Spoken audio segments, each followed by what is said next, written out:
सर्व respectable dignitaries, आदरणीय doctor Sahasrabuddhe, आपल्या education विभागाच्या जॉईंट सेक्रेटरी मिश्रा आणि उपस्थित सर्व रिस्पेक्टेबल डिग्नेटरीज, सबसे पहले मैं आप सबसे मिलते हुए मुझे बहुत खुशी हो रही है, क्योंकि एजुकेशन एंड रिसर्च ये ऐसी दो इम्पोर्टेंट चीज़ें हैं कि सभी सेक्टर को आगे ले जाने में उनका बहुत बड़ा योगदान होता है। और इसलिए नॉलेज ये सबसे बड़ी पावर है। और innovation, entrepreneurship, science, technology, research, skilled and experiences, we name it as a knowledge. और मैं ये बहुत बार मानता हूँ कि conversion of knowledge into wealth is the future for the country. और इसलिए आप लोगों का काम बहुत इम्पोर्टेंट भी है और देश के प्रगति और विकास में आपकी भूमिका सबसे अहम और महत्वपूर्ण है। हमारे देश की दो स्ट्रेंथ है कि यंग पॉपुलेशन हमारे देश में परसेंटेज में ज़्यादा है, और अब एजुकेशन के कारण बड़े प्रमाण पर स्किल्ड और train manpower higher education को लेकर तैयार हो रही है। हमारे अभी मैंने सुना कि मैडम बोल रही थी तब ऑस्ट्रेलिया में कितने स्टूडेंट हैं और हिंदुस्तान में कितने वर्ल्ड के। तो अभी भी हमारा जो यूनिवर्सिटीज़ है उनका स्टैंडर्ड इंटरनेशनल स्टैंडर्ड के हिसाब से है, और कितना बढ़ाने की आवश्यकता है इसका मेरा अध्ययन नहीं है। पर कुछ दिन पहले मैं 12 दिन पहले 6000 भारतीय स्टूडेंट्स, रिसर्च स्कॉलर और जो थे 50 यूनिवर्सिटी के वर्ल्ड के, उनके साथ मेरा वेबिनार हुआ था। तब मुझे ध्यान में आया कि बहुत बड़े प्रमाण पर हमारे लड़के दुनिया के अलग अलग देशों में, इसमें यूएसए, ऑस्ट्रेलिया, अलग अलग जगह के करीब 50 यूनिवर्सिटी थी और काफ़ी देशों में से सब लड़के बात कर रहे थे। पहली बात तो ऐसी है कि सरकार में और हमारे पॉलिटिकल सिस्टम में हमको पहले से यही सबका एक समझ मिला हुआ है कि एजुकेशन फुकट में मिलना चाहिए, और फ्री ऑफ चार्ज एजुकेशन ये हमारा जैसा डेमोक्रेटिक राइट है, ऐसे हमारी भावना है। और लोकतंत्र में पॉलिटिकल लीडरशिप भी इस बात को बाहर ज़्यादा कुछ पब्लिकली इसके खिलाफ भी नहीं बोल सकते। मुझे याद है वसंतदादा पाटिल जब महाराष्ट्र में मुख्यमंत्री थे, शायद 82-84 की बात होगी, तब उन्होंने हमारे यहाँ प्राइवेट इंजीनियरिंग कॉलेज शुरू किए, तो हम लोगों ने उनके ऊपर बहुत क्रिटिसाइज़ किया था। पर सच्चाई ये है कि भारत सरकार के पास एक समय टोटल बजट का 10% एजुकेशन पर खर्चा होता है। अब मुझे पता नहीं है क्या आया है, पर वो 2.6% या कुछ कम ही होगा। और उसमें भी प्राथमिक एजुकेशन ये जिम्मेदारी होने के कारण स्वाभाविक रूप से हायर एजुकेशन के लिए हमारे पास जितना चाहिए उतना पैसा नहीं है। कोई भी व्यक्ति किसी भी चीज़ का नाटक कर सकता है, पर पैसे का नाटक करना बहुत कठिन है। तो पहली बात यह है कि जो मुझे कहते हुए अच्छी नहीं लग रही है, पर ग्राउंड रियलिटी में वो सच्चाई है और उसको स्वीकार करने के सिवा कोई उपाय नहीं है। वो ये है कि सरकार के ग्रांट्स के भरोसे अब हम इंटरनेशनल स्टैंडर्ड का हायर एजुकेशन देश में तैयार नहीं कर सकते। ये हमारी मर्यादा है। This is our weaknesses. Either you like it, may not like it, but we have to accept it. इसलिए हम लोग सपोर्ट कर सकते हैं, पर हम लोग धीरे धीरे पॉलिसी मेकिंग करें, और हम ये इतना पैसा नहीं दे सकते। अब इसलिए दूसरी बात ये आती है कि इंडस्ट्री जब कोई खोलता है तो उसका इकोनॉमिक वायबिलिटी देखता है कि लैंड एक्विजिशन, लैंड की कॉस्ट कितनी है, मशीनरी की कॉस्ट कितनी है, पावर की कॉस्ट कितनी है, फिनिश प्रोडक्ट की कॉस्ट कितनी है, फिर वो बेचता कितने में है, प्रॉफिटेबली बैलेंस, प्रॉफिट के लिए profit and loss balance sheet पे आधार पर वो इंडस्ट्री चलाता है। अगर कोई ये डेयरिंग करे कि प्राइवेट यूनिवर्सिटी और ऑटोनोमस यूनिवर्सिटी को अगर बिजनेस कहेगा, तो लोग बहुत बड़े प्रमाण पर उसको एकदम क्रिटिसाइज़ करेंगे, क्योंकि समाज की जो भावना है वो इस प्रकार की फॉरेन कंट्रीज़ में उन्होंने इसको समझ लिया है। पर हमारे देश में इस प्रकार को लोगों को समझाना बहुत कठिन है। तो सबसे पहले मैं ये मानता हूँ कि हमारी यूनिवर्सिटीज़ ये इनोवेशन, रिसर्च और ट्रेनिंग, इसके साथ इंडस्ट्री को भी कोई मदद कर सकती है। जैसे उदाहरण के लिए हमारे यहाँ, मैं नागपुर में रहता हूँ, इसलिए नागपुर यूनिवर्सिटी को बार बार कहता था कि हमारे एरिया में कोल माइंस है, पर कोल गैसिफिकेशन, मिथेनॉल, कोल से 450 प्रोडक्ट तैयार होते हैं, पर हमारे यहाँ कोल के ऊपर यूनिवर्सिटी में ना कोई पता एक शब्द का कोई काम नहीं होता। इसका कोई कोऑर्डिनेशन, हमारे यहाँ की रॉ मटेरियल, हमारे यहाँ की इंडस्ट्री और यूनिवर्सिटी, इसका कोई कोऑर्डिनेशन नहीं है। हमारे यहाँ भंडारा जिला है, वहाँ अशोक लेलैंड ने एक बड़ी फैक्ट्री डाली, तब जॉर्ज फर्नांडिस साहब ने उनको परमिशन दी और हमने उनको कहा कि आपने यहाँ के लड़कों को रोज़गार देना चाहिए। जब प्रत्यक्ष जाने के बाद ध्यान में आया कि ऑटोमोबाइल इंजीनियरिंग का ना कोई कॉलेज है हमारे पास, ना कोई ITI में ट्रेनिंग है, तो ये फैक्ट्री डालकर बाहर से लड़के आए तो लोग चिल्लाने लगे, पर हमारे यहाँ कोई व्यवस्था ही नहीं थी, क्योंकि इंडस्ट्री में और यूनिवर्सिटी में ना कोऑपरेशन था, ना कोऑर्डिनेशन था, ना कम्युनिकेशन था।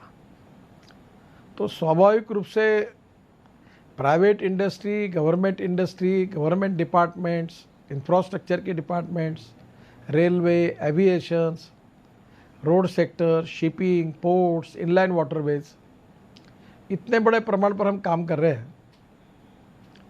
पर यूनिवर्सिटी का लगभग कोई बहुत ज़्यादा कोऑर्डिनेशन नहीं है। एक ही उदाहरण आपको मैं बताता हूँ कि आपने हल्दिया पोर्ट का तो नाम सुना होगा, और वो हल्दिया पोर्ट में हमको एक बार एक चैनल हमारी बंद पड़ी थी और एक चैनल से पूरा काम होता था। तो मेरे साथ मेरा एक OSD था, वो वर्ल्ड बैंक में था, IIT ग्रेजुएट था, तमिलियन था, बहुत होशियार लड़का था। तो उसने मुझे इधर उधर से काफ़ी इन्फॉर्मेशन देता था। तो उसने कहा कि ये जो चैनल बंद है, ये अगर खड़ी की तो हर साल 250 करोड़ रुपए का हमारा सेविंग होगा। तो फिर मैंने चेयरमैन को कहा, तो चेयरमैन ने कहा ये सर संभव नहीं है, ये कभी हो नहीं पाएगा। अब उसने मुझे ये सलाह दिया, इसके पीछे उसके वेस्टेड इंटरेस्ट थे, क्योंकि 250 करोड़ के काम में उसके भी कोई ना कोई इंटरेस्ट हो गए। तो फिर मैंने कहा ठीक है, नहीं है तो हम वेरीफाई करें। तो उसने बड़े मुश्किल से ज़बरदस्ती करने के बाद कुछ कंसल्टेंसी लेने की बात की, पर वो तैयार नहीं हो रहा। तो मैंने चेन्नई IIT को ये काम दिया, और वहाँ जो हेड ऑफ द डिपार्टमेंट है, बहुत होशियार व्यक्ति है, बाद में उनको मैं कहानी बताऊंगा। उन्होंने एक ऑस्ट्रेलियन कंसल्टेंट के साथ जॉइंट वेंचर करके इसका अध्ययन किया और मुझे रिपोर्ट दिया कि ये हो सकता है। और बाद में हमने हल्दिया में वो चैनल ओपन की, उसका ड्रेजिंग किया, और उनने कहा वैसा पूरा काम किया। जो 250 करोड़ रुपए हम साल में खर्चा करते थे, उसमें हमारे 200 करोड़ साल के बचने लगे, और ये चेन्नई IIT के कारण हुआ। अब चेन्नई IIT को मैंने फिर हमारा अपॉइंटी किया, उनको 50 करोड़ रुपए हमारी चेयर के लिए दिए, डिपार्टमेंट के लिए दिए, और इनलैंड वाटरवेज का कंसल्टेंट उनको अपॉइंट किया, और मैं डिपार्टमेंट से उनको मदद करने के लिए तैयार हूँ। तो यूनिवर्सिटी और कॉलेजेस जो चल रहे हैं, इनका मेन सोर्स है लड़कों से फ़ी लेना। तो मुझे ये लगता है कि ये तो है ही, आपको फ़ी मिलेगी, इसके अलावा इसकी इंडस्ट्रियल भाषा में इकोनॉमिक वायबिलिटी को बढ़ाना, इंटरनल रेट ऑफ रिटर्न को अच्छा करने के लिए क्या हम लोग इंडस्ट्री के लिए, सरकार के लिए, सरकारी डिपार्टमेंट के लिए कोई रिसर्च का, कोई ट्रेनिंग का, कोई कंसल्टेंसी का, without compromise with the quality education, वो हमारी पहली प्रायोरिटी है। पर अभी ये करने के बाद वो काम कर सकते कि नहीं कर सकते, इसको देखना चाहिए। अभी सहस्त्रबुद्धे जी को मैं एक प्रपोजल देने वाला था, मेरी बात नहीं हुई। हमारे देश में 5 लाख एक्सीडेंट होते हैं, 1.5 लाख मौतें होती है, और हम एक्सीडेंटल स्पॉट्स को ब्लैक स्पॉट्स आइडेंटिफाई करते हैं। तो मैं देश के पॉलिटेक्निक और इंजीनियरिंग कॉलेज, क्योंकि इसमें IIT बहुत अच्छे स्टैंडर्ड की है, इनके लिए मैं अपने तरफ से एक पैसा फाइनेंस करना चाहता हूँ, मदद देना चाहता हूँ। इसमें वो कॉलेज मेरे 500 किलोमीटर, 300 किलोमीटर स्कीम आप बनाइए, इतना मुझे रोड का ऑडिट करके दे, और उसमें ट्रैफिक डेंसिटी कितनी है, ब्लैक स्पॉट्स कितनी है, कर्व्स में गलती कहाँ हुई है। अभी मुंबई पूना हाईवे का एक तिवारी करके उन्होंने मैंने रोड बनाया एक्सप्रेस हाईवे, उसने 350 डिफेक्ट निकाले। अब मुझे भी कभी पता नहीं था कि इतने डिफेक्ट होंगे। तो ये इंजीनियरिंग कॉलेज और इसके स्टूडेंट्स को भी प्रैक्टिकल ट्रेनिंग मिलेगा और कुछ पैसा भी मिलेगा।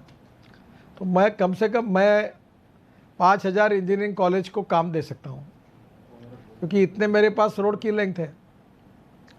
तो कहीं ना कहीं बहुत सी बातें ऐसी है जिसमें सरकारी डिपार्टमेंट को टेक्निकल, अभी मेरे पास प्री कास्ट की पॉलिसी आई, मैं प्री कास्ट मैंडेटरी करने वाला हूँ।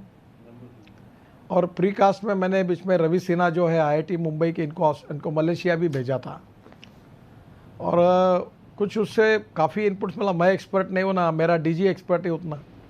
ये जितने इंजीनियर सरकार में लग जाते हैं, they convert into sophisticated babus, इनका कोई नॉलेज को लेना देना नहीं रहता। हमारे यहाँ के सब IIT के इंजीनियर जो NHI में है, वो क्लरिकल काम दिन भर करते हैं, टेंडर निकालना और करना। उनको कोई उनके इंजीनियरिंग नॉलेज का भूल गए होंगे, ऐसा लगता मुझे। I am sorry to use this word. एक इतना बड़ा जो हम लाखों करोड़ के काम करते हैं, अभी तक मुझे ना टनल का एक्सपर्टाइज है, ना ब्रिजेस का एक्सपर्टाइज है, ना रोड कंस्ट्रक्शन का है, ना कॉस्ट ऑफ कंस्ट्रक्शन कम करने की बात करते हैं, ना अल्टरनेटिव मटेरियल की बात करते हैं। क्योंकि वो धीरे धीरे सरकारी ऐसी चीज़ है कि अच्छे आदमी ने तो बने तक मंत्री करके भी और अधिकारी करके भी बने तक सरकार में काम करने के बजाय बाहर ही करना अच्छा है। अच्छा आदमी फेडअप होता है। तो वो सिस्टम है ऐसी बनी हुई, उसको सुधारने की कोशिश जो है वो चलेगी। तो स्वाभाविक रूप से ये कोऑर्डिनेशन वहाँ से कुछ होता नहीं, धीरे धीरे हम इसकी कोशिश कर रहे हैं। तो पहली बात तो ऐसी है कि हायर एजुकेशन में सरकार का हस्तक्षेप किस मर्यादा तक चाहिए, किस नहीं, इसको भी तय करना होगा। और सरकार का जो मोह है कि भाई हम हर चीज़ को कंट्रोल करेंगे, और वो मैडम माफ़ करे, वो जॉइंट सेक्रेटरी, अंडर सेक्रेटरी और एडिशनल सेक्रेटरी को लगता है कि पूरा हमने ही काम लिया है, ठेका गाइड सबको करने का अधिकार हमारा है, क्योंकि हम सरकार है। मैं आपके डिपार्टमेंट के बारे में नहीं कह रहा हूँ, ये ओवरऑल गवर्नमेंट में होता है। तो मैं बहुत बार फिर उनको बोलता हूँ कि तुम अगर इतने होशियार रहते तो यहाँ 1.5 लाख पे नौकरी क्यों करते हो? आप क्यों नहीं 50 करोड़ का काम करो? आप क्यों नहीं आपकी यूनिवर्सिटी खोलते हो? आप क्यों नहीं आपकी इंडस्ट्री खोलते हो? जो आपको करना नहीं है, और यहाँ बैठकर आप ना आपका कैपिटल है, ना आपका नॉलेज और टेक्नोलॉजी है, पर गाइड एंड फिलोसोफर आप बन के काम करते हो। तो प्रैक्टिकल आपका एक्सपीरियंस क्या है? तो बहुत कम लोग हैं कि जो प्रैक्टिकल एक्सपीरियंस के साथ जुड़े हुए हैं। तो स्वाभाविक तो आप तो लोग नहीं कह सकेंगे, क्योंकि उनको कहा तो फिर वो तकलीफ देंगे, तो सब डरे हुए रहते सरकार के साथ। अब मुझे तो कोई डरने का कारण नहीं, इसलिए मैं बोल सकता हूँ। तो मैं तो बोलता हूँ। और 1 महीने को जिसको 1 तारीख को सैलरी मिलती है, ही नेवर अंडरस्टैंड कि जो व्यक्ति कर्जा लेकर पैसा इन्वेस्ट करता है, उसको डिले करने के बाद उसको कितना नुकसान होता है। ये जो 1 तारीख को सैलरी मिलने वाले लोगों को जन्म भर समझ में नहीं आता, और 3-3 महीने फाइल दबा के बैठते हैं। ये मेरा ओवरऑल एक्सपीरियंस था, और मैं देखता हूँ तब मैं उनको कहता हूँ कि आप इतना डिले करके कितना नुकसान हुआ। और ये एक हमारे यहाँ इन्वायरमेंट फॉरेस्ट क्लियरेंस वाला 2-2 साल दबा के बैठता है, तब तक प्रोजेक्ट बैंक भाग जाती है, अकाउंट NPA हो जाता, 4-4 लाख करोड़ के अकाउंट NPA तक आ गए। पूरा बर्बाद कर दिया ये डिले के कारण, NOC न देने के कारण। कोई टाइम क्लॉज नहीं है, तो टाइम क्लॉज न होने के कारण उसका परिणाम होता है। और अभी आज आपका मोटे तौर पर प्राइवेट यूनिवर्सिटी और ऑटोनोमस यूनिवर्सिटी को हम इंडस्ट्री और बिजनेस ना कहे, पर कल अगर जो लोग कर्जा लेकर बैंकों से पैसा लेते हैं, और वो अगर फ़ी के साथ अगर उनकी इकोनॉमिक वायबिलिटी ख़त्म हो गई, तो उनका दिवाला पिटने के लिए कितना समय लगेगा। ये जरूर है आपको कि वो देखना ही पड़ेगा इक्विलिब्रियम कि वो कितना एक्सप्लॉइट कर रहे हैं या नहीं कर रहे हैं। उसमें ज़्यादा एक्सप्लॉइटेशन को अलाउ नहीं करना, ये सरकार को देखना होगा। पर मिनिमम कोई तो चैरिटेबल ऑर्गेनाइजेशन नहीं है कि वो तिलक, लोकमान्य तिलक और आगर करने जैसे देशभक्ति की एजुकेशनल ऑर्गेनाइजेशन तैयार की, ट्रस्ट तैयार की और स्कूल कॉलेज खोले। वो है, उनको करना चाहिए, ऐसे चैरिटेबल संस्थाएं है। पर जो लोग बैंकों से 11% ब्याज देकर अगर पैसा निकालते हैं, तो अल्टीमेटली आखिर फ़ी भी लड़कों पर कितनी जाएगी। और आजकल वो फी है तो वो पेइंग कैपेसिटी है क्या? अभी इंजीनियरिंग कॉलेज की जगह खाली है, जैसे जैसे लोगों ने कॉलेज खोले और उनके अभी दीवाले पिट चुके हैं, काफ़ी आपके पास आते होंगे, कॉलेज बंद हो रहे हैं क्योंकि लड़कों की नहीं है। तो मैंने एक प्राइवेट कॉलेज वालों को एक स्कीम बताई कि तुम एक काम करो कि लड़के से और उसके माता पिता से एक एफिडेविट ले लो कि जब पहले अपनी एडमिशन फुल करो तब तक बोलना नहीं, और डेट ख़त्म होने के बाद एक 15 दिन में जिन लोगों को आए उनको बुलाओ और बोलना 20% में एडमिशन देता हूँ, और हर साल 20% फी दे 5 साल, और इंजीनियर बनने के बाद जब तुमको नौकरी लगेगी तो मुझे बताओ, तुम्हारे माँ बाप की गारंटी के साथ एक बॉन्ड लिख के दो, एफिडेविट करके दो कि मैं तुम्हारा पैसा 10% इंटरेस्ट से वापस करूँगा, तो मैं तुम्हारा 20% में एजुकेशन कर देता हूँ। तो बोले इससे क्या होगा? मैंने बोला तेरी सीट तो खाली पड़ी है, तो प्रोफेसर को तो उतना ही तनख्वाह दे रहा है, तो तेरा नुकसान तो हुआ ही है। अगर मैं बोल रहा हूँ इस फार्मूले से, अगर तेरी 50-100 सीटों से अगर समझो ये गाजर की पुंगी है तो 20% तो तेरे को मिल गया। और मेरा अंदाज है कि 90% लड़के नौकरी लगने के बाद तुम्हारा कर्जा वापस करेंगे, तो ब्याज सहित पैसा भी आ गया। तो तुम्हारी पूरे 100% कैपेसिटी अगर गई तो खर्चा तुम्हारे पास 100 लड़के होंगे तो भी उतना तनख्वाह देना है, उतना ही एडमिनिस्ट्रेटिव कॉस्ट है, और 80 लड़के होंगे तो भी उतना ही देना है। तो तुम ये इनोवेटिव मॉडल लेकर 10-20% ज़्यादा के लोगों को कंसेशन दे के क्यों नहीं एकोमोडेट करते हो, जिससे आपकी इकोनॉमिक वायबिलिटी सुधरेगी।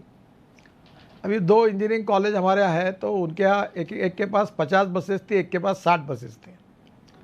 तो मैंने उनको कहा कि हमने हमारे यहाँ कारपोरेशन में CNG लाया, तो CNG पर बसेस कन्वर्ट की तो करीब 50% सेविंग हुआ, और 60 करोड़ रुपए हम साल का बचाएंगे। तो अभी हम LNG लाकर उसको कॉम्प्रेस करके बायो CNG करके कर रहे हैं, और अभी हमने कारपोरेशन के पानी से CNG निकाल कर हम उनको देने वाले। तो उनको वो एकदम खुश हुए, तो पर उनके पास पैसे नहीं थे, तो मैंने एक NBFC को कहा कि इनकी डीजल बस का कन्वर्शन अगर CNG में करना है, जो 2-3 लाख रुपए का खर्चा आता है, जो 2 साल में निकल जाता है, तो तुम इनको लोन दो। और वो कन्वर्ट करके उन्होंने बसेस कन्वर्ट की, उनका भी पैसा बचा, 2 समय में निकलेगा, उसकी कॉस्ट बचेगी, और ड्राइवर जो डीजल चोरी करते थे वो भी ख़त्म हो गया।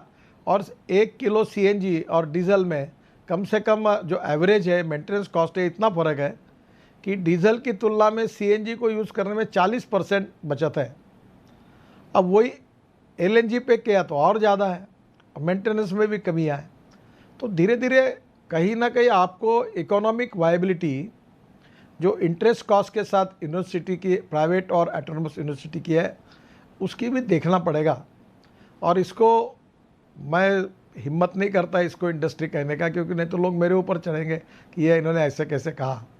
पर ट्रूली स्पीकिंग ये कोई भगवे कपड़े पहने हुए साधु सन्यासी थोड़ी है कि जो अपना ट्रस्ट और यूनिवर्सिटी खोल रहे हैं।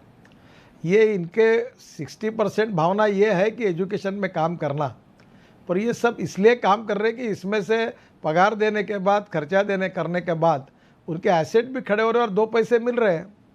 तो 2 पैसे, no philosophy can be taught to empty stomach. तो कभी ना कभी रीजनेबल प्रॉफिट लेकर और इकोनॉमिक सस्टेनेबिलिटी का ध्यान रखकर पब्लिक, प्राइवेट और खुद की इन्वेस्टमेंट करके अगर डीम यूनिवर्सिटी, ऑटोनोमस यूनिवर्सिटी और प्राइवेट यूनिवर्सिटी होती है, कॉलेजेस होते हैं, तो निश्चित रूप से उसको सपोर्ट करना चाहिए। और इस बात पर अब भारत सरकार में भी काम हो रहा है। अब सेकंड थिंग है कि आपके एक्सपेंडिचर बढ़ रहे हैं, क्योंकि 6वां वेतन आयोग और 7वां वेतन आयोग सबके तनखे बढ़ गए, और कर्मचारियों के तनखे बढ़ गए, एडमिनिस्ट्रेटिव कॉस्ट बढ़ गई, सब प्रकार की कॉस्ट बढ़ी है, टेक्नोलॉजी के कारण भी इन्वेस्टमेंट बढ़ गई, और उतनी फ़ी नहीं मिलेगी, तो ये कैसे चल पाएगा। तो मुझे लगता है कि एक एंगल आपको कहीं ना कहीं सोचना होगा, उसकी जाहिर चर्चा करना कितना उपयोगी है, किस प्रकार से करना, ये आप लोग तय करें कि इन यूनिवर्सिटी का, नहीं तो जैसे हमारे यहाँ MSME प्रॉब्लम में आई, कोई बिग इंडस्ट्री प्रॉब्लम में आई, वैसे एक दिन आएगा यूनिवर्सिटी भी ये हो गई, सिक हो गई, यूनिवर्सिटी भी प्रॉब्लम में आई, और बैंक कोई किसी के प्रॉपर्टी का ऑक्शन कर रही है, और कोई लेबॉर्ट्री के इक्विपमेंट का ऑक्शन कर रही है और पैसे निकाल रही। ऐसी स्थिति आएगी अगर इकोनॉमिक वायबिलिटी का बैलेंस अगर हमने मेंटेन नहीं किया तो मेरे 2 सुझाव है इसमें से कि एक तो पहला, यूनिवर्सिटी ने इंडस्ट्री के साथ, मेजर इंडस्ट्री के साथ और सरकार के साथ लड़कों की मैन पावर का उपयोग करके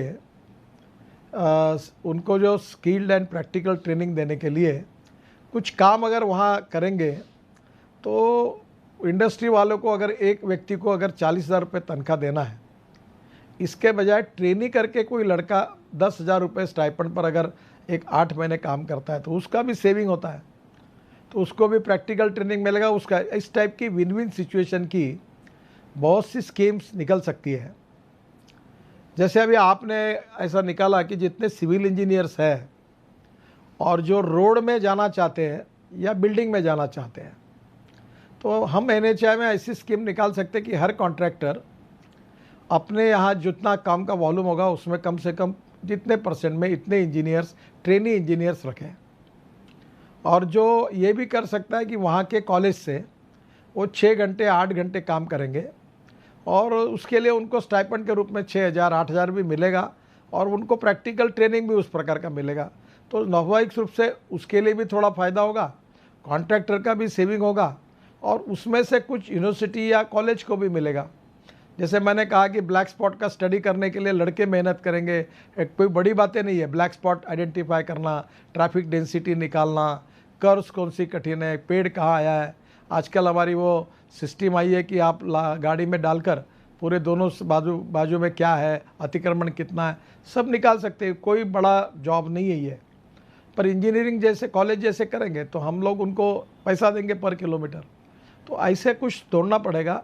तो मुझे सबसे बड़ी चिंता ये कोरोना संकट के बारे में, और आज जो आया इसके बाद इकोनॉमिक वॉर है, और इसमें सबसे बड़ा संकट लगता है कि हमारे एजुकेशनल इंस्टीट्यूशन की इकोनॉमिक वायबिलिटी अगर धोखे में आएगी और ये इसमें अगर पेइंग कैपेसिटी हमारे लोगों की नहीं होगी और फीस अगर नहीं मिल पाएगी और पगार देने के लिए पैसे नहीं रहेंगे तो ये भी सेक्टर प्रॉब्लम में आएगा। और सरकार की इतनी तो अच्छी स्थिति नहीं, अब तो हर व्यक्ति प्रॉब्लम में है।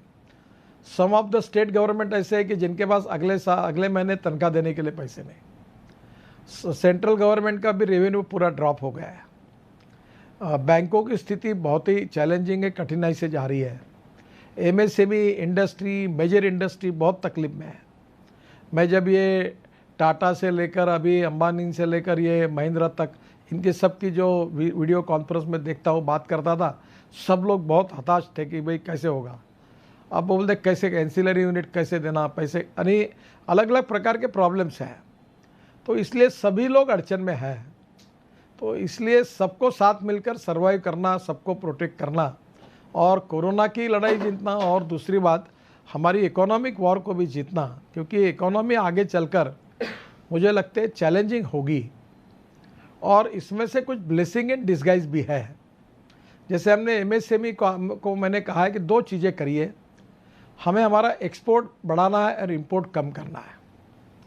तो क्या ये संभव है क्या कि हम लोग फॉरेन टेक्नोलॉजी जो अच्छी है वो लाकर हमारे देश की अपग्रेडेशन ऑफ टेक्नोलॉजी करके हमारी कॉस्ट कम कर सकते हैं क्या, क्वालिटी सुधार सकते हैं क्या, एक्सपोर्ट ज़्यादा कर सकते हैं क्या, इंपोर्ट सब्स्टिट्यूट ढूंढ सकते हैं क्या। अभी हम लोग 1-2 किताब निकाल रहे हैं, एक है एक्सपोर्ट 3 साल का और इंपोर्ट 3 साल का। अभी आपको मैं उदाहरण दूंगा कि हमारे देश में ये जैसे कोरोना शुरू हुआ तो सैनिटाइज़र वालों ने अपने भाव 1200 रुपये लीटर किए। तो 1200 रुपये लीटर किए तो फिर मुझे ध्यान में आया कि हम तो शुगर फैक्ट्री में अल्कोहल लेके जाते हैं 70 रुपये 80 रुपये लीटर और ये 1200 रुपये से बेच रहे हैं। तो मैंने सब शुगर फैक्ट्री को महाराष्ट्र में इधर फ़ोन करके कहा कि तुम फूड एंड ड्रग से लाइसेंस लो और सैनिटाइज़र तैयार करो। फिर मैंने शुगर के एसोसिएशन को कहा, खूब लोगों को संदेश दिए और मैंने हमारे यहाँ भी शुरू किया, 1 लाख बॉटल फुकट में बांटी। और मैंने हमारे लोगों को कहा कि साला इसका भाव कम करो, 400 रुपये लीटर कर दो। और इतना मार्केट में सैनिटाइज़र आया और इतना मार्केट ख़राब कर दिया, तो अब सैनिटाइज़र का भाव 160 रुपये आया 1200 रुपये लीटर से, और सरप्लस प्रोडक्शन हुआ। और इतने लोग सैनिटाइज़र बनाने लगे कि अभी मैंने पीयूष गोयल को कहा कि सैनिटाइज़र को एक्सपोर्ट करने की परमिशन दो। ताकि हमारे जो गन्ना उत्पादक किसान हैं और शुगर मिल है वो गड्ढे में गई है। हाँ, कम से कम 2-3 हज़ार करोड़ का सैनिटाइज़र एक्सपोर्ट करेंगे तो उनको राहत मिलेगी। अब देश में कोई सैनिटाइजर की कमी नहीं है, सरप्लस है। अब ये पीपीई किट का हुआ, अब ये कोई रॉकेट साइंस नहीं था। हमने अभी 1.5 करोड़ किट हवाई जहाज़ से चाइना से लाई। अब ये किट के लिए हमारे यहाँ उपसंचालक है पार्लेवार करके एमएसएमई के नागपुर में, और एक विकास महात्मे करके जिनको पद्मश्री मिली है, डॉक्टर है, मेंबर ऑफ पार्लियामेंट है राज्यसभा के। तो उन्होंने मुझे कहा ये अनेक हॉस्पिटल में बेचारे डॉक्टर, नर्सेस, सफाई कामगार काम कर रहे हैं, इनके पास कोई पीपीई किट ही नहीं है और उनको संक्रमण होगा। मुंबई में हुआ, हम किट भी नहीं दे पाए और पुलिस वाले 400-500 संक्रमण हो गया उनको, नर्सेस को हुआ, डॉक्टर को हुआ, नया संकट आया। अब ये पीपीई किट कोई रॉकेट साइंस नहीं था। तो हमारे एमएसएमई का एक टेक्सटाइल क्लस्टर था यहाँ, ऑरेंज क्लस्टर, बहुत अच्छा है, 1200-1500 महिला पुरुष काम करते हैं, 17-18 लोगों ने मिलकर डाला है। एमएसएमई ने उसमें सब ग्रांट और पैसा दिया है। वो इंग्लैंड पीटर करके ब्रांड है, उसके शर्ट भी यहाँ बनाते, इतना अच्छा काम करते हैं। तो मैंने उनको बुलाया कि ये बनाओ का पीपीई किट, उन्होंने बनाई। अब 1200 रुपये की पीपीई किट थी, उन्होंने 550 रुपये में बनाई और वो पीपीई किट पूरे देश में हमने भेजी अभी। और वो इतना बना सकते हैं, इतने पीपीई किट बनाने वाले, उनके अप्रूवल दिल्ली जाकर सब एजेंसी से लिए हैं और अब पीपीई किट सरप्लस हो गई। अब क्या है कि ऐसी बहुत सी बातें जो है जिसमें फाइनेंशियल वायबिलिटी है। तो पहली बात तो यूनिवर्सिटी एंड कॉलेज ये बिजनेस नहीं है, पर यूनिवर्सिटी एंड कॉलेजेस जो ऑटोनॉमस और डीम्ड यूनिवर्सिटी है ये चैरिटेबल इंस्टीट्यूशन भी नहीं है। अगर रहती तो सरकार अगर 100% ग्रांट देती तो चैरिटेबल हो भी सकती है, किसी की इच्छा है तो, पर हम लोग नो ग्रांट बेसिस पे दे रहे हैं। तो हमारी इकोनॉमिक वायबिलिटी बढ़ाने के लिए मुझे लगता है गवर्नमेंट भी सोचे और आप लोग भी सोचे कि आपका ये पहला काम तो क्वालिटी एजुकेशन देना है। आप दुकानदार और व्यापारी और इंडस्ट्रियलिस्ट मत बनो, पर ये काम करते करते कहीं ना कहीं आम के आम गुठली के दाम, इस प्रकार का कोई ये करके आप आपके अर्निंग्स बढ़ा सकते। क्या to save money is to earn money, ये करना चाहिए, इससे थोड़ी सी वायबिलिटी बढ़ेगी। अदरवाइज़ ये आपके इतने बड़े एम्पायर्स जो है ये एनपीए में जाने के लिए समय नहीं लगेगा और लोगों की पेइंग कैपेसिटी कम हो रही है।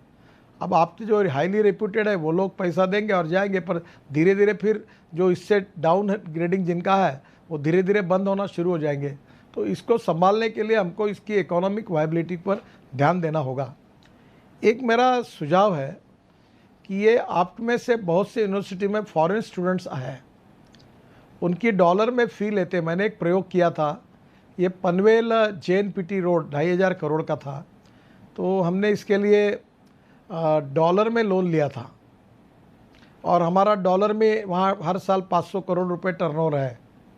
तो मैंने हमारे लोगों को कहा कि तुम हेजिंग मत करो, क्योंकि हर साल तुम्हारे पास डॉलर आते हैं।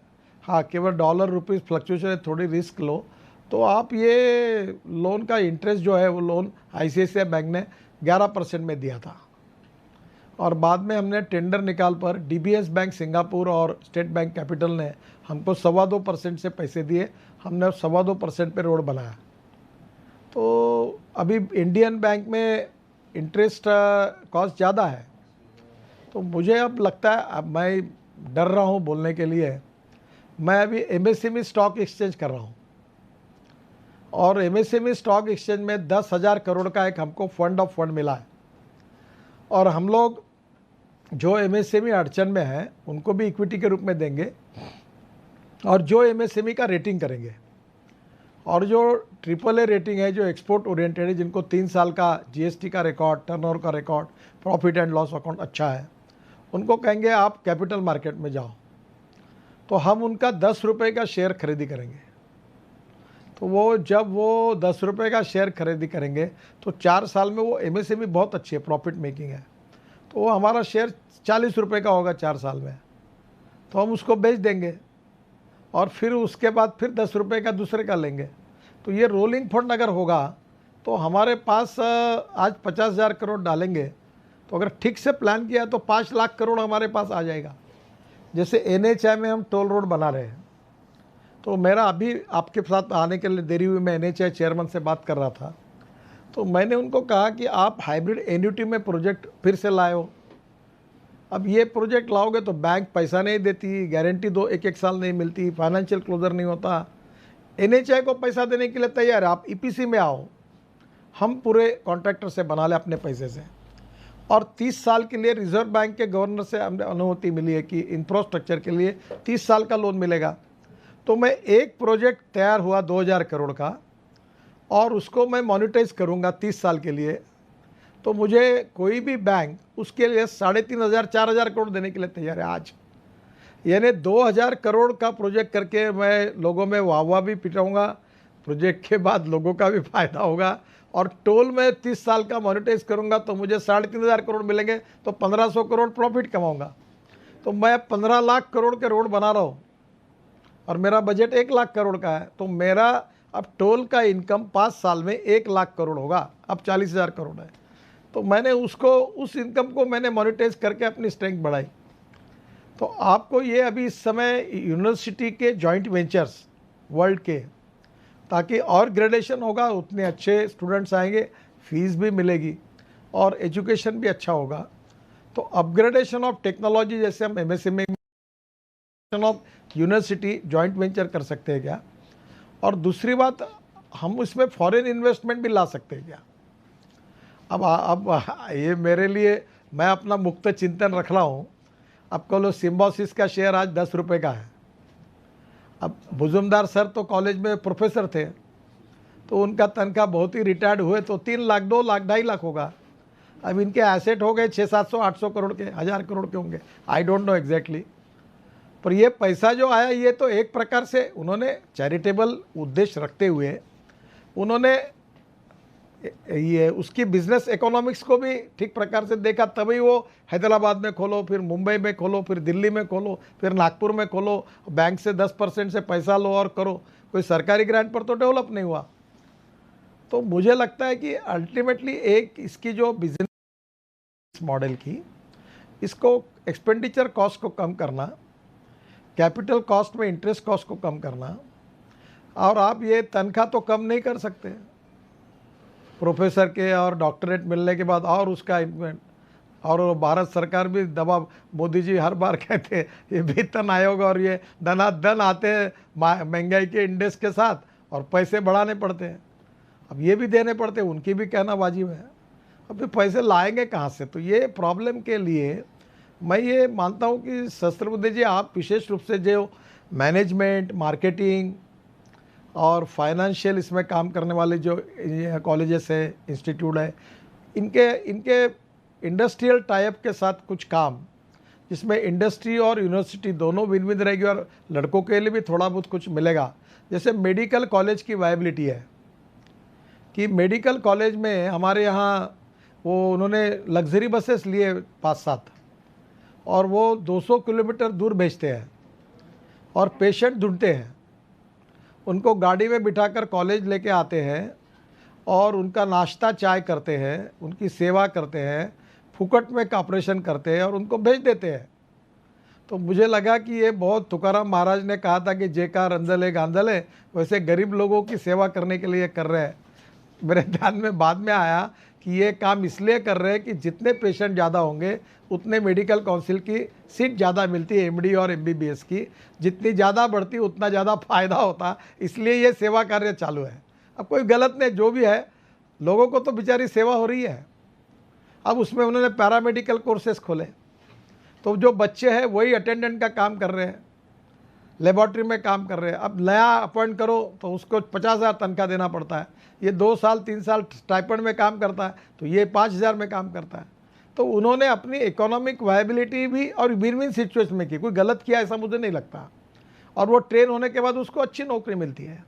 तो कहीं ना कहीं एक बार इसका ध्यान देना पड़ेगा, और मुझे लगता है दिस इज़ द टाइम कि ये ब्लेसिंग इन डिस्गाइज है कि फॉरेन इन्वेस्टमेंट, फॉरेन यूनिवर्सिटी के जॉइंट वेंचर्स और स्किल्ड से लेकर बाकी बातों के लिए, ये इससे हमारे एजुकेशन को अपग्रेडेशन उसका करके हम लोग फॉरेन स्टूडेंट को भी अट्रैक्ट कर सकते हैं क्या? देखो, आपने अगर ये अपने यूनिवर्सिटी में अगर आपकी कैपेसिटी बढ़ाई, एक्सपांशन किया और 10-20% फॉरेन स्टूडेंट्स को एकोमोडेट किया, तो वो यहाँ रहेंगे तो डॉलर लेके आएंगे, यहाँ की इकोनॉमी को कंट्रीब्यूट करेंगे, तो फ़ायदा ही है ना देश का।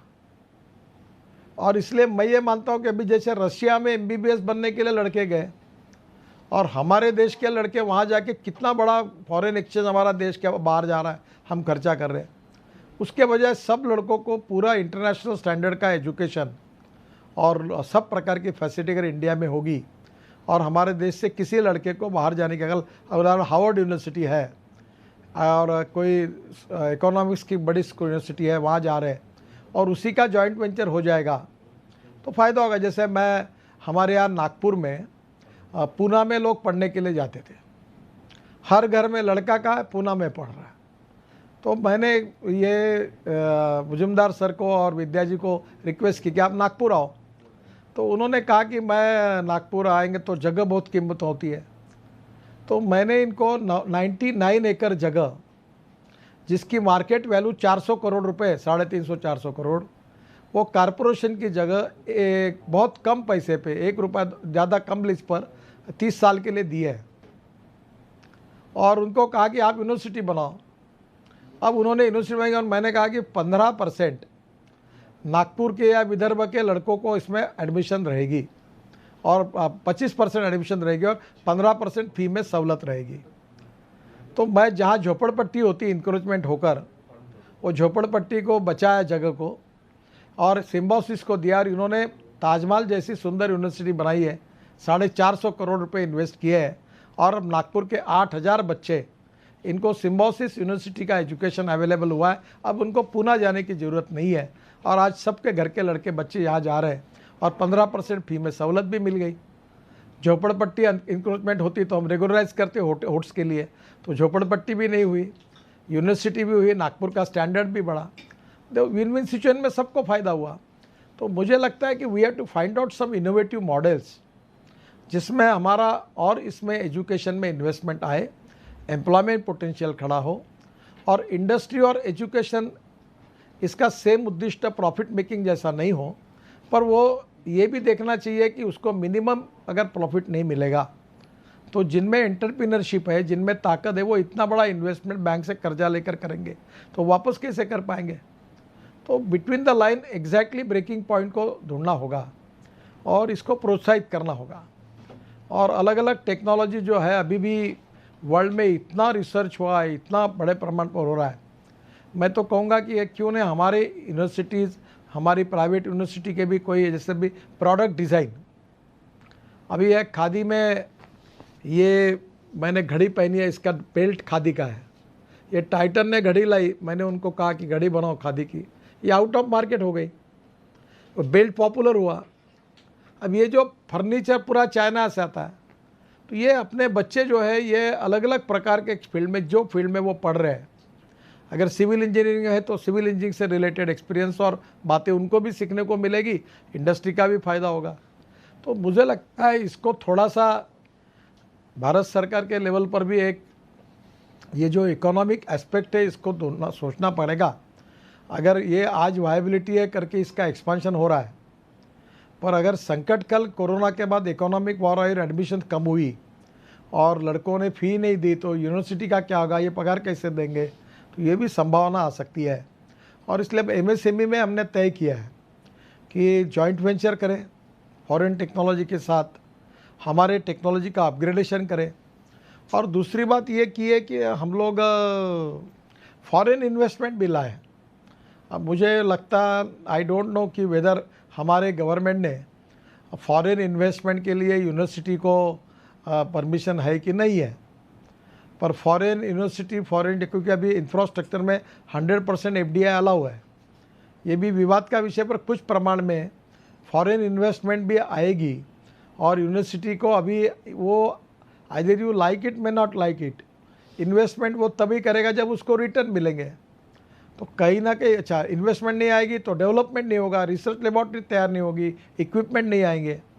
तो स्वाभाविक रूप से ये विशेष सर्कल में अब हमको किस स्टाइल से और स्ट्रैटेजी से आगे जाना पड़ेगा, पब्लिक भी क्या डाइजेस्ट कर सकती, कैसा कितना कर सकती, नहीं कर सकती, इसके साथ इकोनॉमिक सस्टेनेबिलिटी के साथ क्वालिटी एजुकेशन भी मिले without compromise with the deterioration in quality, हमको इन बातों को सोचना होगा। और मुझे लगता है कि इसके बारे में सहस्त्रबुद्धे जी है, हमारे गवर्नमेंट के अधिकारी जो है, वो थोड़ा सा ये economic sustainability for growth of higher education, इसमें पब्लिक प्राइवेट इन्वेस्टमेंट से लेकर टेक्नोलॉजी से लेकर अलग अलग प्रकार के इंडस्ट्री डिपार्टमेंट्स के साथ कोऑर्डिनेशन करके काम करने तक विन विन सिचुएशन में ये भी ज़रूर देखना चाहिए कि ये यूनिवर्सिटी ये इंडस्ट्री है, ऐसा भी इम्प्रेशन क्रिएट नहीं होना चाहिए, वो पब्लिक में अच्छा नहीं होगा। और दूसरी ओर आम के आम गुठली के दाम टाइप इनको अभी ये पूना में मैं गया था, विद्या की जो सिस्टर स्किल्ड यूनिवर्सिटी चलाती है, तो बहुत अच्छा मॉडल है वो। तो मुझे लगा कि ये अब ऐसे पूरा देश में भी किया तो भी कमी है, इतने हमको स्किल्ड मैन पावर की ज़रूरत है। शिपिंग, पोर्ट्स, इनलैंड वाटरवेज सब जगह खूब ज़रूरत है। और हमारी मैन पावर अभी ये सी फेरर्स करके जो है वो 4.5-5 लाख विदेशों के शिप पर काम कर रहे हैं जो हमने ट्रेन किए हैं। अभी कोचिन शिपयार्ड की कंपनी हमारी थी शिपिंग की, बहुत अच्छी है। मैं दुबई गया था, दुबई पोर्ट, तो पोर्ट पर भारतीय दिखे, तो मैंने सबको पूछा कहाँ से हो, केरल से। कहाँ पढ़े हो, बोले मैं त्रिवेंद्रम यूनिवर्सिटी इधर पढ़ा हूँ और कोचिन में मैंने काम किया फिर पोर्ट में, और हम यहाँ हैं। तो कोचिन ने जो स्किल्ड मैन पावर ट्रेन की वो 70% दुबई पे पोर्ट पर काम कर रही है। और कोचिन एक प्रकार का पोर्ट स्किल्ड सेंटर हुआ है। तो आपके लोगों को थ्योरी का अगर आप एजुकेशन देते हो, उसके साथ स्किल्ड का भी, अगर केरल की कोई यूनिवर्सिटी या कोई स्किल डेवलपमेंट का कॉलेज कोचिन शिपयार्ड के साथ जॉइंट वेंचर करके, और उनको भी मैन पावर आज नया ले तो 40,000 रुपये देना पड़ता है। ये स्टाइपेंड पे 8 महीने साल भर जिसको इस फील्ड में जाना काम करेगा उसको 6,000 रुपये स्टाइपेंड देंगे या 15,000 रुपये देंगे, तो 5,000 यूनिवर्सिटी को मिलेगा, 1,000 उसको मिलेगा। यूनिवर्सिटी उनसे कॉन्ट्रैक्ट करे कि आपको ये मैन पावर हम देते हैं, ये इतने से इतने समय काम करेगी, इतना घंटा करेगी, तो उसको भी कुछ पैसा मिलेगा, यूनिवर्सिटी को कुछ मिलेगा और उसको प्रैक्टिकल ट्रेनिंग मिलेगा, तो सबका फ़ायदा होगा। तो कहीं ना कहीं इस प्रकार के कोई नए थिंकिंग के साथ, अभी मैंने जैसे चेन्नई आईआईटी का बताया कि अब मैं उनको इतना खुश हुआ हूँ कि मैंने उस समय शिपिंग में कहा था कि पूरा डिपार्टमेंट का पैसा मैं आपको देता हूँ। शायद मैंने 100 करोड़ उनको दिए। अभी हम लोग सिविल इंजीनियरिंग के लिए 2 आईआईटी को पैसा देने जा रहे हैं। तो धीरे धीरे हम एक आधे प्राइवेट यूनिवर्सिटी होगी जो सिविल इंजीनियरिंग में काम करती है और वो उसने अगर हमारे लिए अच्छा काम किया तो हम बोलेंगे चलो आपका ट्रेनिंग सेंटर जो है, research centre, joint venture with ministry of road transport, हम आपको 50 करोड़ देते हैं। हमको सलाह देने का काम, सॉइल स्टेबलाइजेशन का, प्रीकास्ट कंक्रीट का, सबका आपका काम रहेगा। आप हमको सलाह देगी और करेगी, हम आपको इतना पैसा देते हैं, आप करिए। तो नेचुरली इस प्रकार से बहुत सी बातें, फार्मास्यूटिकल में कितना पोटेंशियल है। अभी मुझे इस बार मुझे भी कोई नॉलेज नहीं था, मैं 20 दिन से ये वेबिनार कर रहा हूँ। अब मैं थोड़ा सा सोशल मीडिया से दूर था और मुझे इसकी कोई आदत नहीं थी, मैं व्हाट्सअप भी नहीं था फ़ोन पर। मैं बोला ये तकलीफ़ बार बार ट्यूब बजता है, नहीं होना है, तो मैं बहुत दूर था। अब मैं ये 20 दिन में नागपुर में हूँ और कहीं नहीं, तो मैंने ये शुरू किया यहाँ से काम। तो डिपार्टमेंट का तो देखता हूँ। अभी मैं कौन से तारीख तक का ये 1 से 12 अप्रैल, 10 अप्रैल से 12 मई ना, 10 अप्रैल से 12 मई तक टोटल ट्विटर पर 4 करोड़ 72 लाख लोगों के पास मैं पहुंचा और फेसबुक पर 2 करोड़ 96 लाख 1,249 लोगों के पास पहुंचा। तो overall impression 7 crore 68 lakh 1,249 72 VC मैंने की। अब एक वे ब्यूटी पार्लर और वेलनेस सेंटर की मैंने वीसी की, तो मुझे भी पहले बार से में 50 लाख लोग काम करते, बाल काटना और ये मेकअप करने वाली, और मेजोरिटी महिला है। होटल रेस्टोरेंट वालों ने कहा 1.25 करोड़ उनके लेबर और वेटर है। शेफ, अभी मैं खाने का शौकीन हूँ, कोई ना कोई खाली दुकानें हॉट रेस्टोरेंट बन के कौन कौन शेफ है घर में लाके उनसे सीख सकते क्या। तो मैं भी प्रयोग कर रहा था, तो हमारे यहाँ वो एक एक अलग अलग प्रकार के इतने गूगल पर है पढ़ाने वाले, इतने इसमें बड़ा है काम कि शेफ की भी सैलरी 2-2 लाख रुपए महीना है। तो मुझे लगता है कि sky is the limit. Charitable organization जैसे पूरा 100% सोशल रहती है, चैरिटेबल होती है विथ क्वालिटी एजुकेशन, तो 100% चैरिटेबल नहीं, पर चैरिटेबल उद्दिष्ट रखकर इकोनॉमिक वायबिलिटी को मेंटेन करने वाली प्रोफेशनल एजुकेशनल इंस्टीट्यूशन, ऐसा कुछ नया कुछ निकालना पड़ेगा। और ये कैटेगरी में बहुत पोटेंशियल है, इसमें रोजगार की संभावना है, फॉरेन इन्वेस्टमेंट की संभावना है, इसमें और प्रकार से इसका अपग्रेडेशन हो सकते हैं, जॉइंट वेंचर्स हो सकते हैं। और ये करने से देश की इकोनॉमी को, अगर कल आपके सब यूनिवर्सिटी ने, ऑटोनॉमस और ये प्राइवेट यूनिवर्सिटी ने, अगर 1 लाख बच्चे अगर पढ़ने के लिए आपके यहाँ आते हैं तो कितने डॉलर लेके देश में आएगा, और यहाँ से उसके डॉलर के कारण हमारे को कितना इकोनॉमी को फ़ायदा होगा, और उसका मल्टीप्लाई इफेक्ट होगा कि कितना रोजगार निर्माण होगा। तो मैं आपको इंडस्ट्री नहीं कह रहा हूँ, सर्विस सेक्टर भी नहीं कह रहा हूँ, क्योंकि अभी हमारा एमएसएमई की कैटेगरी थी मैन्युफैक्चरिंग सेक्टर और दूसरा था सर्विस सेक्टर। दोनों के अलग अलग नाम थे, हमने पूरे बदल दिए अभी, और मैन्युफैक्चरिंग और सर्विस को एक किया। और मैं ये मानता हूँ कि यूनिवर्सिटी को सर्विस सेक्टर भी नहीं कह सकते, मैन्युफैक्चरिंग सेक्टर भी नहीं कह सकते, पर लॉस मेकिंग होगा तो कोई इन्वेस्टमेंट नहीं आएगी, काम भी नहीं होगा। तो reasonable profit with A charitable AIIMS and object and dedication for education and education values, ऐसा कुछ उसका बीच वाला कोई नया फार्मूला ढूंढकर, मुझे लगता है आप लोगों ने कुछ मामला इस समय निकाला तो अच्छा होगा। और जो मैंने मैडम आपको कहा है कि सहस्रबुद्धे साहब और आप बैठकर कम से कम एमएसएमई डिपार्टमेंट के साथ और रोड सेक्टर के साथ मैं आपके कॉलेजेस को काम देना चाहता हूं, जिससे लड़कों को प्रैक्टिकल ट्रेनिंग मिलेगा, कॉलेजेस को भी कुछ पैसा मिलेगा, और दूसरी ओर समाज के लिए अच्छा काम भी होगा। तो निश्चित रूप से आप इसकी शुरुआत करिए। क्राइसिस, एक बात कहूँगा कि ये बहुत सी बातों में कोरोना का जो संकट है ये तो दूर होगा ही, क्योंकि अब हमको एक कोरोना के साथ जीने की जीवन पद्धति विकसित करनी पड़ेगी, art of living with corona virus, और उसमें मास्क लगाना, सोशल डिस्टेंस मेंटेन करना, बाद में सैनिटाइज़र का उपयोग करना, और यूनिवर्सिटी में भी लोग आते जाते समय सब फंक्शनिंग शुरू करने होंगे। ये बंद रखने में धीरे धीरे मार्ग निकाल रही सरकार, सब ऑफिसेस खोलने होंगे, पर यह करते समय लोग डिस्टेंस कितना मेंटेन करें, कैसे रहे, ये सब बातों के गाइडिंग प्रिंसिपल स्टेट और सेंट्रल गवर्नमेंट के उसके अनुसार ही काम करना होगा। और मुझे लगता है कि एक तरफ ये धीरे धीरे, जैसे केरल में और अभी गोवा और अरुणाचल में कोरोना के पेशेंट नहीं है, वो पूरी तरह 100% फ्री है, और केरल में थे उन्होंने काफ़ी इस पर यश हासिल किया है। मुंबई पुणे में स्थिति, मुंबई में बहुत ही ख़राब है। अब धीरे धीरे हमको ये वॉर लड़नी पड़ेगी, और कैसी लड़नी है उसकी लाइफ ने, मैंने उसका art of living with corona virus, यही उसका नाम रखा है। तो ये भी आपको आपके सभी लड़कों तक और प्रोफेसर और सबको तक पहुंचाना होगा कि ये इसमें कैसे काम करें। और दूसरी बात, मैंने एक बात और देखी, सब जगह फ्रस्ट्रेशन है, निराशा है, निगेटिविटी है, सामने अंधेरा है। बड़े बड़े उद्योगपति बोलते बोलते आंखों में आंसू आ गए उनके, और डर रह गए, डर है, फियर है, और फियर के कारण माइग्रेंट लेबर पैदल चलने लगे अपने राज्य में, ऑटो रिक्शा में बैठ गए, ट्रक में बैठ गए। तो सबसे इम्पोर्टेंट चीज़ मुझे लगती है कि पॉजिटिविटी एंड सेल्फ कॉन्फिडेंस, ये सबके लोगों में हमको निर्माण करना होगा।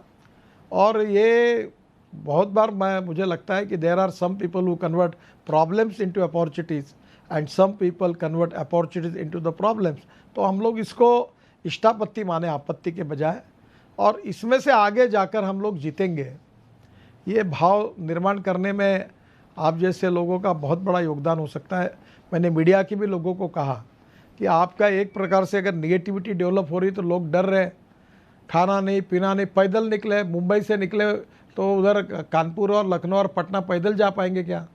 रोड पे पैदल जा रहे बच्चों को लेकर डर गए हैं। अब इस समय मॉरल बढ़ाना पड़ेगा, सेल्फ कॉन्फिडेंस बढ़ाना पड़ेगा, उद्योग व्यवसाय चालू करने पड़ेंगे, रोजगार मेंटेन करना पड़ेगा और कोरोना के साथ लड़ाई भी करनी पड़ेगी। तो ये कॉन्ट्रडिक्शन नहीं है, एक दूसरे को पूरक ही हमारी पॉलिसी है। तो इसमें भी आप लोगों का सहयोग चाहिए और निश्चित रूप से हमारे दोनों डिपार्टमेंट के साथ जहाँ भी एजुकेशन डिपार्टमेंट कोई प्रपोज़ल लेके आता है तो अच्छा ही है, पर वैसे tourism, travelling department, health department, pharmaceutical departments, organic farming, biotechnology, biofuels, ऐसे दुनिया भर के इतने सब्जेक्ट्स हैं कि जिसमें हमको काम करने के लिए स्काई इज़ द लिमिट है। तो उसमें आप जैसी यूनिवर्सिटी इनमें अगर काम करती है तो बच्चों का भी ट्रेनिंग होगा, रिसर्च भी होगा और जो इंडस्ट्री होगी उसका भी अपग्रेडेशन होगा। तो मुझे लगता है कि एक थोड़ा नया दृष्टिकोण लेकर हमको भविष्य में, बेसिक बातें तो यही रहेगी, पर हमारी इकोनॉमिक सस्टेनेबिलिटी मजबूत रखकर और हमारा ये जो सोशल एंटरप्राइज है इसको इकोनॉमिक वायबल रखकर एजुकेशन के जो हमारी कमिटमेंट्स हैं और जो हमारी एजुकेशन वैल्यूज़ के साथ कटिबद्धता है उसको मेंटेन करते हुए और क्वालिटी एजुकेशन में डाइल्यूशन नहीं होना चाहिए, उसके साथ कॉम्प्रोमाइज़ न करते हुए हम सस्टेनेबल कैसे होंगे और कामयाब कैसे होंगे और आगे कैसे जा पाएंगे, इसका कोई ना कोई वे आउट आप ज़रूर निकालोगे। मुझे तो ज़्यादा एजुकेशन का कोई एक्सपीरियंस नहीं है, पर जो व्यावसायिकता का जो प्रॉब्लम्स हम यहाँ फेस कर रहे हैं उसके आधार पर मैंने अपनी बात रखी। मेरी सभी बातें शायद सही होगी, ऐसा भी नहीं होगा, और शायद गलत होगा ऐसा भी नहीं होगा। आप आपके लेवल तक उसको ज़रूर जांच कर देखो। जो स्वावलंबी भारत, जो बात प्रधानमंत्री जी कर रहे कि स्वदेशी और स्वावलंबन, self sustainability, export oriented, import substitute, creating more employment potential, और जिससे पर कैपिटा इनकम जीडीपी में ग्रोथ और उससे eradication of poverty and decentralization of wealth and decentralization of industry, smart cities, smart villages, इस पूरे ट्रांसफॉर्मेशन में आपका role कहाँ का फिट हो सकता है जिसमें अच्छा काम भी होगा, क्वालिटी कंट्रीब्यूशन भी होगा, दो पैसे आपके वायबिलिटी के भी मिलेंगे और जो काम करेगा उसको प्रैक्टिकल एक्सपीरियंस तो मिलेगा ही, पर उसके साथ उसको भी सर्वाइवल करने के लिए दो पैसे मिलेंगे और इंडस्ट्री का भी फ़ायदा होगा, सेक्टर का भी फ़ायदा होगा, सब लोग विन विन सिचुएशन में रहेंगे और देश आगे जाएगा। ऐसा कुछ तो भी निश्चित रूप से वे आउट आप ज़रूर निकालिए। आपसे साथ बात करने का विद्या जी ने कहा तब मैं थोड़ा संकोच कर रहा था, क्योंकि ये मिनिस्ट्री कोई वैसे मेरे से डायरेक्ट रिलेटेड नहीं है, पर निशंक जी मेरे बहुत अच्छे सहकारी हैं। बहुत बार मेरे पास आते हैं तो मैं उनको बहुत सी बातों के बारे में बताता हूँ। तो आप सब तैयार करके मुझे बताइए, मैं सेक्रेटरी और उनके साथ निशंक जी के साथ बैठकर इन सब बातों को धोरणात्मक रूप से स्वीकार करने में जो भी सहयोग होगा वो मदद करूँगा और हम सब लोग मिलकर, वो आखिरी में 3 बातें मैं बहुत लोगों को कहता था कि हम होंगे कामयाब, और ये गीत था जो हमने पढ़ा था, और एक कोशिश करने वाले की कभी हार नहीं होती, एक अच्छी कविता है। और तीसरी अटल बिहारी वाजपेयी की एक कविता थी, उसका गाना भी हुआ है, कदम से कदम मिलाकर चलना होगा। तो मुझे लगता है this spirit is very important for the country now, for all sectors. हम लोग जीतेंगे, हम विजयी होंगे, कोरोना की लड़ाई भी जीतेंगे और इकोनॉमिक वॉर भी जीतकर हम लोग अच्छे स्थिति में जाएंगे और इस संकटों का हम लोग ब्लेसिंग इन डिस्गाइज मानकर इसके लिए हम लोग आगे निकलने के लिए इसका उपयोग करेंगे। ये स्पिरिट तैयार करने की अगर आप सब लोग मिलकर, हम लोग मिलकर कोशिश करेंगे तो हमारा देश आगे जाएगा। Thank you very much. नमस्कार। सर, बहुत ही अच्छा आपका स्पीच था और इतने सारे वाइस चांसलर्स अभी भी लॉग इन हुए हैं और सब सुन रहे हैं आपको। As I said, it is totally out of the box thinking. बस एक रिक्वेस्ट है, मुझे पता है कि काफी टाइम हुआ है, लेकिन एक रिक्वेस्ट है कि इतने सारे वाइस चांसलर जो लॉग इन हुए हैं, एक 2-3 प्रश्न बस पूछना चाहते हैं। हम लोग शॉर्ट रखेंगे, लेकिन प्लीज आप एक्सेप्ट करिए। Over to Pankaj ji. धन्यवाद माननीय मंत्री जी को, बहुत बहुत धन्यवाद जो उन्होंने इतने सारे innovative ground truth practical solutions और बिजनेस मॉडल सबको दिए। Thank you very much sir. हाँ सर जी। हमारे साथ 4 वाइस चांसलर और एक इंडस्ट्री से जुड़े हैं। तो सबसे पहले मैं रिक्वेस्ट करना चाहूँगी मानिक राव सालुंखे जी से, जो कि प्रेसिडेंट हैं एआईयू के और वाइस चांसलर रह चुके हैं 4 यूनिवर्सिटी के। इस समय भारतीय विद्यापीठ में पुणे में वाइस चांसलर हैं, कि वो आपसे अपना प्रश्न पूछें। Honorable Sir, Namaskar. For India to be truly self-reliant, self-confident, public investment in education, human capability, and research and development has to increase. Education at higher level enhances research skill, innovation, productivity. Will post-COVID-19 higher education continue to perform this basic function as effectively as before? All universities got the certificate, and all of them spoke, and most of them are horrible.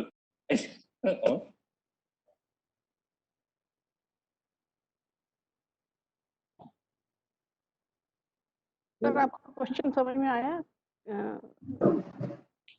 नहीं। हम ये जानना चाहते हैं हाँ, ये आवाज नहीं आ रहा। हाँ, बोलिए सर। हाँ सालुंखे साहब बोला। इकोनॉमी इतनी डाउन जा रही है, तो मुझे लगता है कि पोस्ट कोविड के बाद हमारा हायर एजुकेशन परफॉर्म कर पाएगा बेसिक फंक्शन जो है research skill innovation and productivity. Question है, देखिए most thing important is thing now our economy need more liquidity, and we are trying our level best to increase more liquidity into the market. And the most important alternative is how we can create more liquidity in infrastructure. For example, in my own department, we have fixed up the target for 2 years, giving contracts of road construction of 15 lakh crores. We need more capital investment in water, power, transport, communication, railway, aviation, shipping, ports, everywhere. The second important thing is the Prime Minister has declared the package of 20 lakh crores.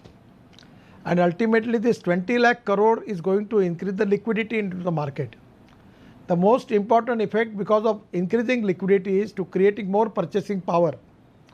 And more purchasing power is going to give us a result for growth rate, at the same time creating employment potential, and at the same time it will channelize, accelerate the wheel of economy.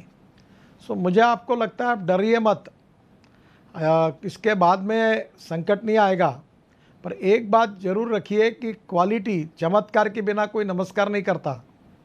तो जो अभी आपकी merit list है ये university की, तो पहले merit में जितने हैं, फर्स्ट क्लास में जितने हैं वो तो निकल जाएंगे।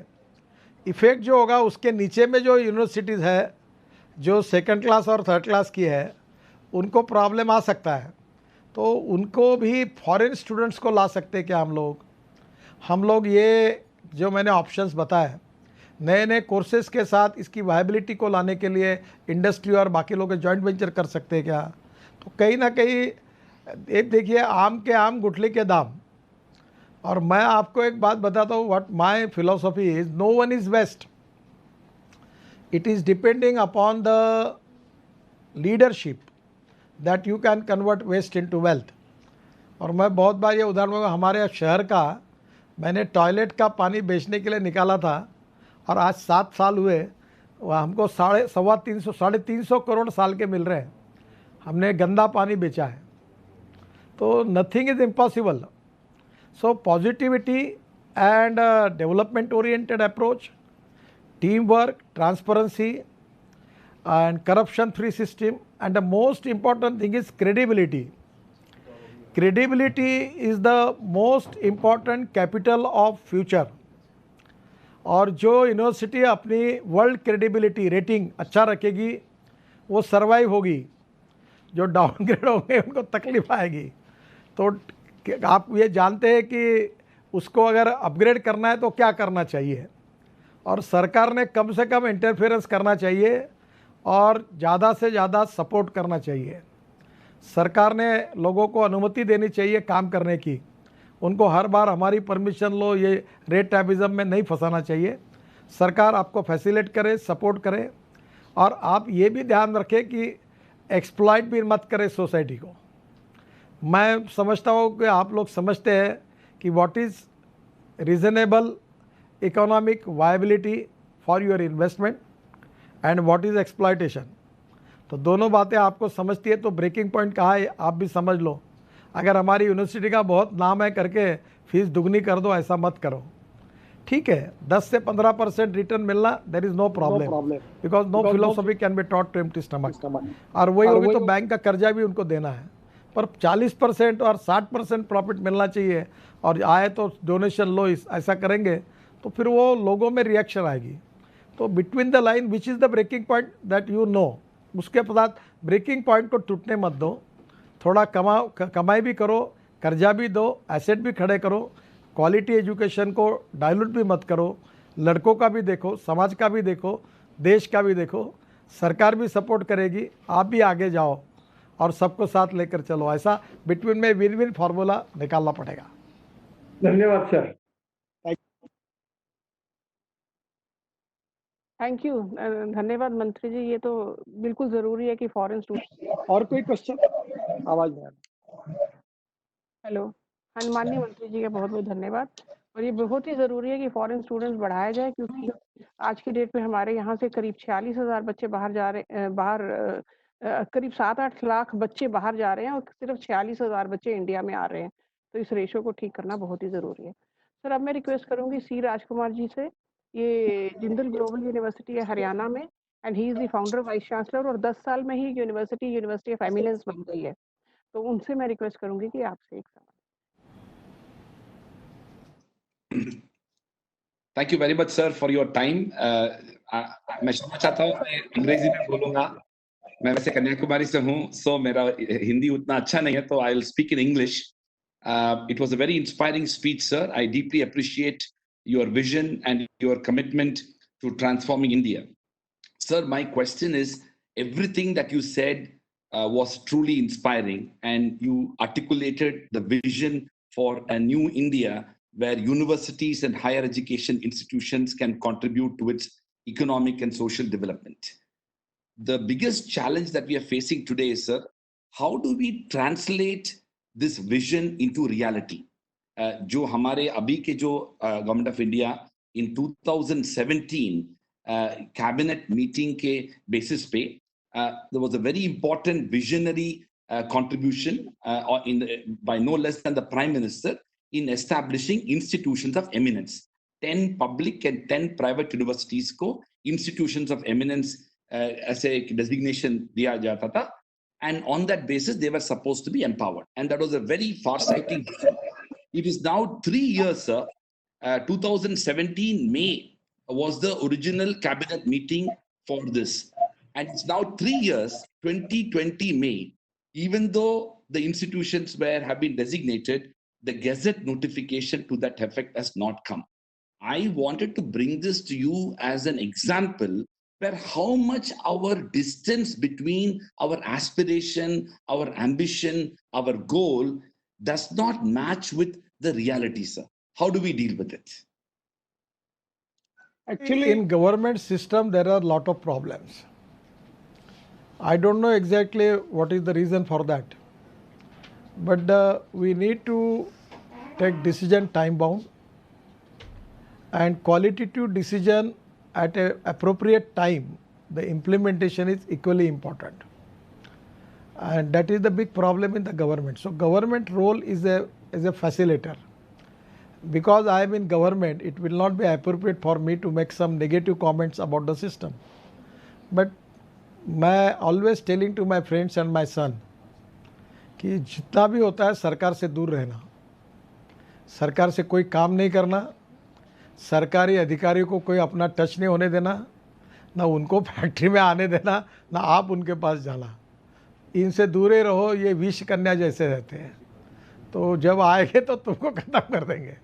तो कभी कभी, पर अब ऐसा है कि we are democratic country, problem कुछ भी हो गए तो भी उसको सुधारना मेरी जिम्मेदारी है। I am a part and parcel of the government, और इसको अच्छा करना भी हमारी जिम्मेदारी है। और मोदी जी के नेतृत्व में हमारी सरकार ने काफ़ी चेंजेस किए हैं और काफ़ी कर रहे हैं, रिफॉर्म ला रहे हैं और काम करने की आवश्यकता है।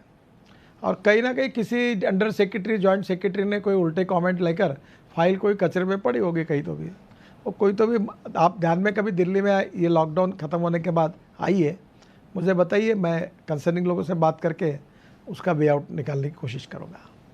Thank you. Subscribe to Nation Next YouTube channel and press the bell icon to get regular updates from Nation Next. Also like Nation Next Facebook page and follow us on Instagram and Twitter.